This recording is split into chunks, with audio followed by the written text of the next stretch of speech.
ಮಾಜಿ ಸಚಿವ ಕಟ್ಟಾ ಸುಬ್ರಹ್ಮಣ್ಯ ನಾಯ್ಡು ಹಾಗೂ ಪುತ್ರ ಕಟ್ಟಾ ಜಗದೀಶ್ ಲೋಕಾಯುಕ್ತ ಕೋರ್ಟ್ನಲ್ಲಿ ಸಲ್ಲಿಸಿರುವ ಜಾಮೀನು ಅರ್ಜಿಯ ಅಂತಿಮ ಆದೇಶ ಇಂದು ಹೊರಬೀಳಲಿದೆ.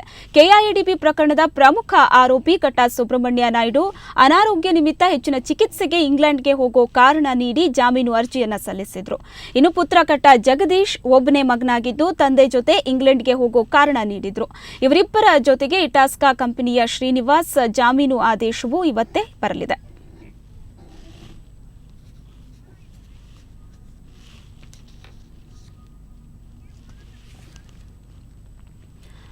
ಬನ್ನಿ ಬಗ್ಗೆ ಹೆಚ್ಚಿನ ಮಾಹಿತಿಯನ್ನು ಪಡೆಯೋಣ ನಮ್ಮ ಪ್ರತಿನಿಧಿ ಮಾರುತಿಯಿಂದ. ಮಾರುತಿ, ಇವತ್ತು ಕೋರ್ಟ್ನ ಒಂದು ಅಂತಿಮ ಆದೇಶ ಬರಲಿದೆ ಕಟ್ಟಾ ಜಾಮೀನು ಅರ್ಜಿ ವಿಚಾರಣೆಯ ಕುರಿತು. ಒಟ್ಟಾರೆ ಜಾಮೀನು ಸಿಕ್ಕಿದ್ರೆ ಯಾವ ಒಂದು ಆಧಾರದ ಮೇಲೆ ಸಿಗಬಹುದು? ಶ್ವೇತಾ, ಏನಂತ ಹೇಳಿದ್ರೆ ಈಗಾಗಲೇ ಕರ್ನಾಟಕದ ಉಚ್ಚ ನ್ಯಾಯಾಲಯ ಮಾಜಿ ಸಚಿವರಾದಂತಹ ಕಟ್ಟಾ ಸುಬ್ರಹ್ಮಣ್ಯ ನಾಯ್ಡು ಅವರಿಗೆ 3 ತಿಂಗಳ ಕಾಲ ಮಧ್ಯಂತರ ಜಾಮೀನನ್ನ ನೀಡಿತು.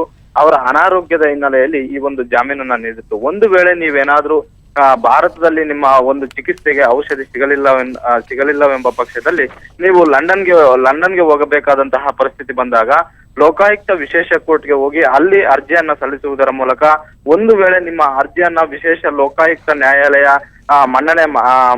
ಮನ್ನಣೆ ಕೊಟ್ಟಿದ್ದೇ ಆದಂತಹ ಸಂದರ್ಭದಲ್ಲಿ ನೀವು ಲಂಡನ್ಗೆ ಹೋಗಬಹುದು ಅನ್ನುವಂತಹ ಒಂದು ಮಾಹಿತಿಯನ್ನ ಹೇಳಿತು. ಈ ಹಿನ್ನೆಲೆಯಲ್ಲಿ ಅವರು ನಾನು ಲಂಡನ್ಗೆ ಹೋಗ್ಲೇಬೇಕಾಗಿರೋದ್ರಿಂದ ನನಗೆ ಜಾಮೀನನ್ನ ಕೊಡಿ ಅನ್ನುವಂತಹ ಒಂದು ಆಧಾರದ ಮೇಲೆ ಅವರು ವಿಶೇಷ ಲೋಕಾಯುಕ್ತ ಕೋರ್ಟ್ ನಲ್ಲಿ ಅರ್ಜಿ ಸಲ್ಲಿಸಿದ್ದಾರೆ. ಇಲ್ಲಿ ನ್ಯಾಯಾಲಯದ ಮುಂದಿರುವ ಪ್ರಶ್ನೆ 2 ಪ್ರಶ್ನೆಗಳು. ಒಂದು, ಅವರಿಗೆ ಹೈಕೋರ್ಟ್ ನೀಡಿರುವಂತಹ ಮಧ್ಯಂತರ ಜಾಮೀನು ಏನಿದೆ ಅದು 3 ತಿಂಗಳವರೆಗೂ. ಆ 3 ತಿಂಗಳ ನಂತರ ನೀವು ಅರ್ಜಿಯನ್ನ ಸಲ್ಲಿಸಬೇಕಾಗಿತ್ತು. ಆದರೆ ಇಷ್ಟೊಂದು ತರಾತುರಿಯಲ್ಲಿ ಈ ಒಂದು ಅರ್ಜಿಯನ್ನ ಸಲ್ಲಿಸುವ ಅವಶ್ಯಕತೆ ಏನಿತ್ತು ಅನ್ನುವುದು ಈ ಹಿಂದೆನೆ ಲೋಕಾಯುಕ್ತ ವಿಶೇಷ ನ್ಯಾಯಾಲಯ ಕಟ್ಟಾ ಸುಬ್ರಹ್ಮಣ್ಯ ನಾಯ್ಡು ಅವರಿಗೆ ಕೇಳಿತ್ತು. ಆದ್ರೆ ಈ ಒಂದು ಅರ್ಜಿಗೆ ತಕರಾರು ಸಲ್ಲಿಸುವಂತಹ ಸಂದರ್ಭದಲ್ಲಿ ವಿಶೇಷ ಪ್ರಾಸಿಕ್ಯೂಟರ್ ಕೂಡ ಅವರ ಒಂದು ಅನಾರೋಗ್ಯದ ಹಿನ್ನೆಲೆಯಲ್ಲಿ ಅವ್ರಿಗೆ ಜಾಮೀನು ನೀಡಬಹುದು ಅಷ್ಟೇ ಹೊರತು ಅವರು ಅರ್ಜಿ ಸಲ್ಲಿಸಿರುವುದರ ಮೇಲೆ ಪರಿಗಣಿಸುವುದಾದ್ರೆ ಅವ್ರಿಗೆ ಜಾಮೀನು ನೀಡುವುದಕ್ಕೆ ಬರುವುದಿಲ್ಲ ಅನ್ನುವಂತಹ ಒಂದು ಆಕ್ಷೇಪಣೆಯನ್ನು ಕೂಡ ಹೇಳಿದ್ರು. ಆದ್ರೆ ಅವ್ರಿಗೆ ಅನಾರೋಗ್ಯದ ಕಾರಣದಿಂದಾಗಿ ಅವ್ರಿಗೆ ಲಂಡನ್ಗೆ ಹೋಗ್ಲೇಬೇಕಾಗಿರುವ ಅನಿವಾರ್ಯತೆಯಿಂದಾಗಿ ಅವ್ರಿಗೆ ಒಂದ್ ವೇಳೆ ಜಾಮೀನು ಕೊಡಬಹುದು ಅನ್ನುವಂತಹ ಆಕ್ಷೇಪಣೆ ಮಾತನ್ನ ಹೇಳಿದ್ರು. ಹೀಗಾಗಿ ಕಟ್ಟಾ ಸುಬ್ರಹ್ಮಣ್ಯ ನಾಯ್ಡು ಒಂದು ವೇಳೆ ಇಂದು ಜಾಮೀನು ಪಡೆದ್ರೆ ಅವರು ಲಂಡನ್ಗೆ ಹೋಗುವುದಕ್ಕೆ ಯಾವುದೇ ಅಡ್ಡಿ ಇರುವುದಿಲ್ಲ. ಇನ್ನು ಜಗದೀಶ್ ಕಟ್ಟಾಗೆ ಈ ಒಂದು ಅರ್ಜಿಯ ಮೇಲೆ ಈಗಾಗಲೇ ವಿಶೇಷ ಪ್ರಾಸಿಕ್ಯೂಟರ್ ಅವರು ಬಹಳಷ್ಟು ಆಕ್ಷೇಪಣೆಯನ್ನ ಸಲ್ಲಿಸಿದ್ದಾರೆ. ಯಾಕಂದ್ರೆ ಇದೇ ಕಾರಣಗಳ ಆಧಾರದ ಮೇಲೆ ಈ ಹಿಂದೆನೆ ಅವರು ಲೋಕಾಯುಕ್ತ ವಿಶೇಷ ನ್ಯಾಯಾಲಯದಲ್ಲಿ ಅರ್ಜಿ ಸಲ್ಲಿಸಿದ್ರು. ಈ ಎಲ್ಲಾ ಕಾರಣಗಳನ್ನ ಆಧಾರವಾಗಿಟ್ಟುಕೊಂಡೇ ಈ ಹಿಂದೆ ಲೋಕಾಯುಕ್ತ ವಿಶೇಷ ನ್ಯಾಯಾಲಯ ಅವರಿಗೆ ಜಾಮೀನು ಅರ್ಜಿಯನ್ನ ತಿರಸ್ಕರಿಸಿತ್ತು.